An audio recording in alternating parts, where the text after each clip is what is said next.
Nah, kita lanjut dengan kanker pada tiroid ya. Jadi tiroid karsinoma itu merupakan keganasan paling sering ya pada sistem endokrin. Ya.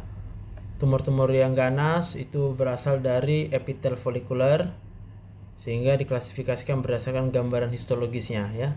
Tumor-tumor yang mengalami diferensiasi seperti papillary thyroid cancer atau follicular thyroid cancer itu seringnya bisa diobati dan prognosisnya juga baik bila diidentifikasi pasien pada tahap awal ya. Anaplastic thyroid cancer ya, ini sifatnya agresif dan tidak terlalu baik dengan pengobatan ya, dan prognosisnya cukup buruk. Dalam 30 tahun terakhir peningkatan insidensi kanker tiroid itu dari 4,9 menjadi 14,3 kasus per 100.000 penduduk di Amerika Serikat dengan lebih dari 65.000 kasus didiagnosa pada tahun 2015. Tetapi angka kematiannya belum ada berubah.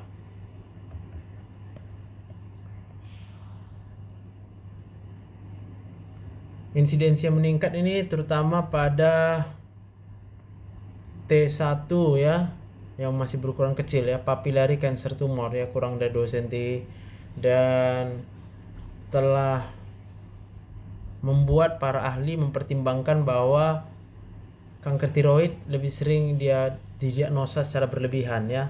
Maksudnya kanker-kanker itu dideteksi padahal sebenarnya belum waktunya ya, belum saatnya dia akan membuat pasien itu mengalami berbahaya terhadap pasien ya. Jadi ada satu konsep diagnosa yang berlebihan ya, terlalu overdiagnosis dia. Jadi ini yang harus diperhatikan ya, bahwa nanti supaya tidak terjadi overdiagnosa, maka ini yang perlu dipertimbangkan ya. Yang pertama, mencegah overdiagnosa dengan membatasi tindakan biopsi jarum halus melalui pemeriksaan USG untuk kita melihat stratifikasi resiko dan juga untuk lihat ukuran minimalnya berapa yang akan kita lakukan biopsi jarum halus. Membatasi tindakan pembedahan radioiodine dan kemudian pemeriksaan lanjutan bila tumornya masih berupa yang resiko rendah ya. Dan kita harus identifikasi pasien dengan resiko yang lebih tinggi ya, bila kita jumpai bila kita akan memberikan terapi yang agresif dan monitoring yang agresif ya. Prognosisnya lebih buruk pada usia tua di atas 65 tahun. Kanker tiroid juga lebih sering pada laki-laki, tapi yang laki-laki lebih buruk prognosisnya. Beberapa faktor risiko tambahan yaitu riwayat radiasi pada kepala atau leher sebelum umur 18 tahun, adanya fiksasi tumor lokal ya, kemudian adanya keterlibatan metastase di kelenjar getah bening dan adanya metastase jauh ya. Nah, ini adalah tabel untuk melihat risiko pasien-pasien dengan karsinoma tiroid ya, yaitu ini tadi bila ada risiko pernah mengalami radiasi pada daerah kepala dan leher, kemudian pernah mengalami kejadian radiasi yang tidak disengaja ya dulu pada masa anak-anak atau pada masa remaja, kemudian usia kurang dari 20 atau lebih dari 65, kemudian kalau ditemukan massa di leher yang membesar dengan cepat, kemudian laki-laki ya, itu risiko karsinoma lebih tinggi. Kemudian ada riwayat keluarga dengan PTC pada 2 atau lebih derajat kekeluargaan. kemudian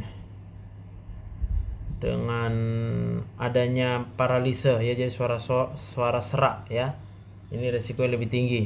Kemudian adanya nodul yang terfiksasi ke struktur di sekitarnya pada kelenjar tiroidnya. Kemudian adanya limfadenopati, pembesaran kelenjar getah bening pada cervical leher lateral.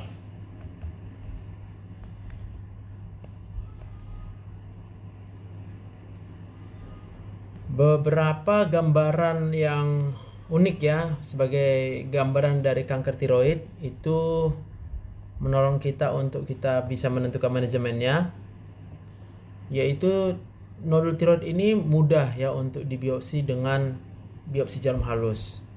Kemudian radioisotop iodine itu bisa kita pakai juga untuk melakukan diagnosa 123I dengan 131I, dan bisa juga untuk mengobati ya, untuk yang iodium 131 untuk yang kanker tiroid yang berdiferensiasi ya, menunjukkan adanya uptake anion ini oleh kelenjar tiroidnya. Marker dari serum itu bisa kita gunakan untuk mendeteksi apakah penyakitnya masih bersisa atau kekambuhan, yaitu kadar Tg untuk PTC dan FTC, dan kadar kalsitonin untuk tumor yang medullary thyroid cancer.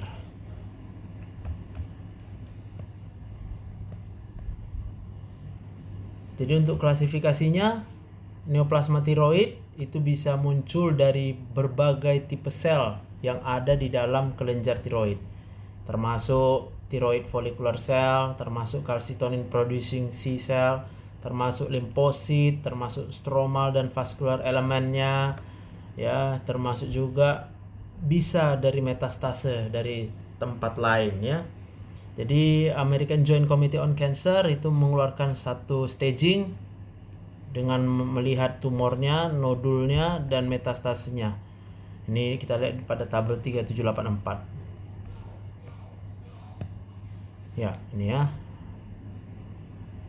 Jadi untuk yang ini untuk papillary atau follicular thyroid cancer, ini untuk yang anaplastik ya. Lihat di sini, kalau ditemukan anaplastik thyroid cancer ini langsung dia dianggap stadium 4 karena dia memang sangat ganas ya.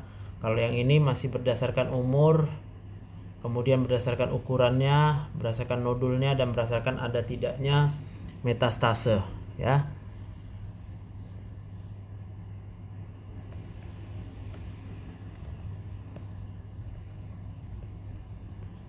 Nah, untuk patogenesis dan dasar genetiknya ya, kita lihat bahwa ini faktornya adalah berhubungan dengan radiasi, kemudian TSH-nya dan faktor-faktor pertumbuhannya, kemudian adanya onkogen dan kelainan atau gangguan pada gen-gen tumor supresor ya. Jadi penekan tumornya itu sangat rendah.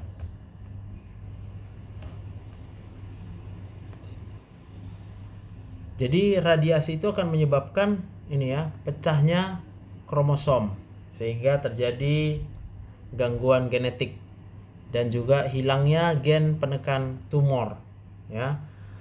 Radiasi juga menyebabkan peningkatan resiko timbulnya nodul tiroid yang jinak maupun yang ganas ya. Dan insidensi tiroid cancernya jadi lebih cepat pada kelompok umur yang lebih rendah. Radiasi oleh karena kebocoran nuklir juga meningkatkan resiko kanker tiroid. Anak-anak ya paling rentan ya terhadap efek radiasi dibandingkan orang dewasa. Untuk TSH dan faktor pertumbuhan, banyak kanker tiroid yang berdiferensiasi itu mengekspresikan adanya reseptor TSH sehingga dia memberikan respon terhadap TSH ya. Dia makin TSH-nya makin banyak, dia makin bisa berkembang sebagai kanker. Kadar serum TSH yang tinggi ya, sekalipun masih dalam batas yang normal, ini meningkatkan risiko kanker tiroid pada pasien-pasien dengan dijumpai nodul tiroid. Itu sebabnya kalau ada nodul tiroid maka kadar TSH-nya harus kita tekan sampai batas bawahnya yang normal ya. Ini sebabnya kita harus melakukan observasi bila memberikan terapi supresi T4 terapi T4 untuk mensupresi TSH ya pada pasien-pasien dengan kanker tiroid. Adanya ekspresi residual dari reseptor TSH juga menyebabkan adanya TSH uptake 131 iodium yang distimulasi oleh TSH ya.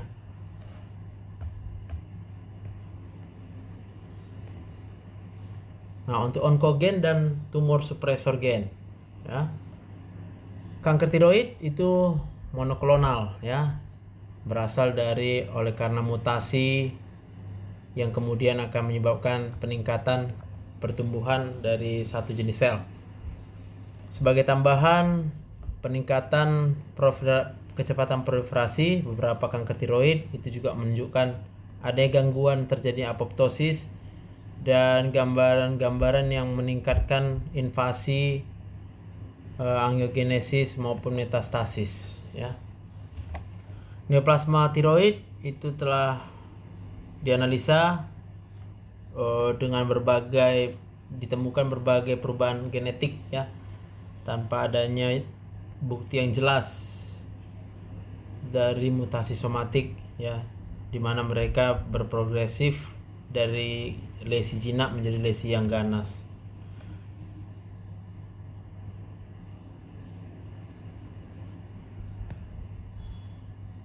Ya, mutasi-mutasi lain RET, PTC, PAX8, PPAR gamma 1 ini selektif spesifik ya untuk tiroid neoplasia. Seperti dikatakan di atas, adanya mutasi yang mengaktifasi TSH reseptor dan GS alpha subunit itu berhubungan dengan nodul yang berfungsi secara otonom yang menghasilkan hormon tiroid yang berlebihan.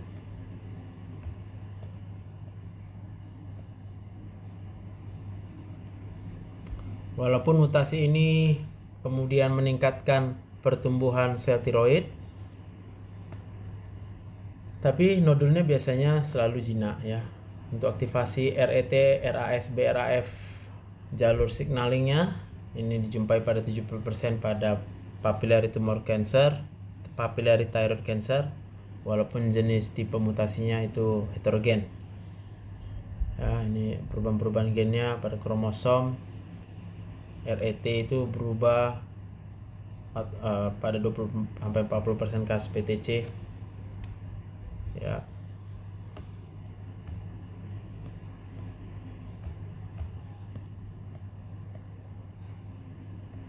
Nah, ini secara keseluruhan adalah perubahan-perubahan genetik ya yang mempengaruhi oncogen dan juga kemudian menghambat gen yang penekan tumor ya, tumor suppressor gen. Nah, jadi ada juga yang disebut dengan kanker tiroid yang berdiferensi dengan baik, yaitu yang papillary dan folikular, dan juga nanti kita lihat bagaimana pengobatannya ya. Dengan pembedahan ya, kemudian dengan supresi TSH ya. Ya. Karena kebanyakan tumor masih respon terhadap TSH ya. Maka kalau kita supresi TSH dengan pemberian levotiroxin, maka TSH-nya akan menurun sehingga perangsangannya terhadap sel kankernya juga akan berkurang. Berapa besar supresinya harus diindividualisasi ya.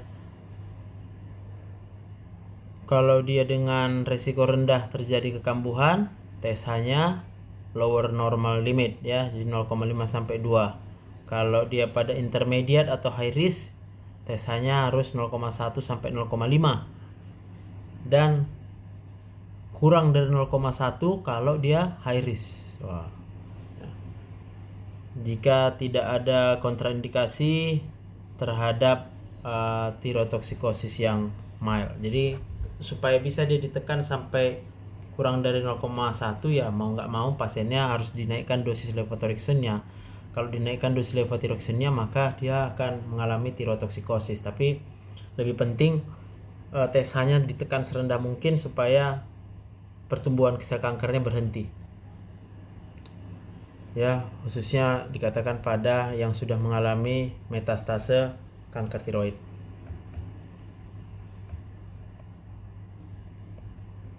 Nah, ini pengobatan dengan radioiodin ya setelah dilakukan tiroidektomi yang hampir total, yaitu 1 gram dari tiroid tisu itu dipertahankan di tempatnya ya. Kemudian ada radioablasi juga dilakukan setelah pembedahan ya,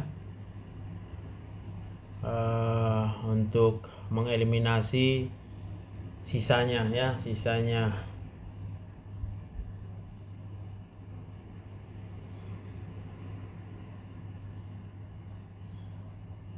Kemudian radioiodine uptake untuk menentukan ekspresi dari NIS yang distimulasi oleh TSH ya.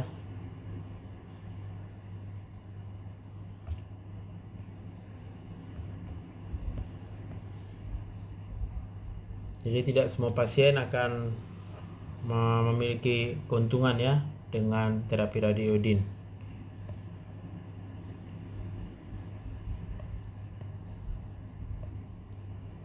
Ya, ini pengobatan dengan radioiodin. Kemudian untuk pemeriksaan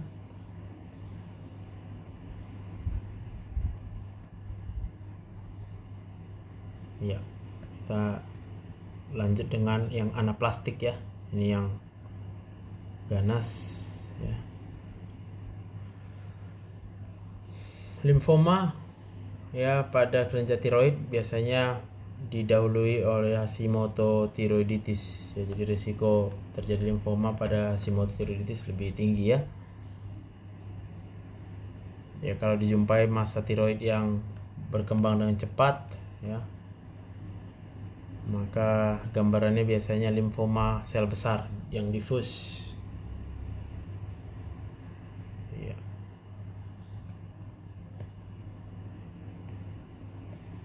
Ini untuk medullary thyroid karsinomanya ya. Nah, bagaimana pendekatan kita terhadap pasien-pasien dengan nodul tiroid? Coba kita perhatikan. Jadi kalau ada nodul, apakah dengan palpasi atau dengan USG, kita cek yang pertama yaitu anamnesa dulu ya. Kemudian lakukan pemeriksaan fisik dan cek TSH. Kalau TSH-nya normal atau tinggi ke sini, kalau TSH-nya rendah kita ke sini. Ya, kalau kita kemudian menemukan TSH yang normal atau tinggi, kita lakukan pemeriksaan ultrasonografi ya, dengan pemeriksaan juga pada lymph node ya. Nodul yang terdeteksi dengan ultrasonografi, lakukan biopsi jarum halus berdasarkan gambaran USG-nya dan ukuran daripada nodulnya ya. Lihat hasilnya apa ya. Kemudian kalau dia TSH-nya rendah, kita bisa lakukan radionuclide scanning. Kalau kita temukan nodul yang hyperfunction, yang berlebihan, maka kita evaluasi dan obati untuk keadaan hipertiroidismenya ya. Kalau dia tidak ada gambaran diagnostik khusus dari biopsinya, ulang. Kemudian tetap juga tidak ada gambaran diagnostik, follow up ya, ataupun kita anjurkan untuk pembedahan. Kalau dia gambarannya ganas, pembedahan. Kalau dia curiga suatu PTC, juga kita anjurkan pembedahan. Kalau dia suatu neoplasia folikular, pertimbangkan untuk uji molekuler dan pembedahan bila diindikasikan. Kalau dia lesi yang tidak tipikal, tak bisa ditentukan, kita ulang biopsi jarum halus dan pembedahan bila diindikasikan. Kalau hanya ditemukan lesi yang jinak, kita follow up.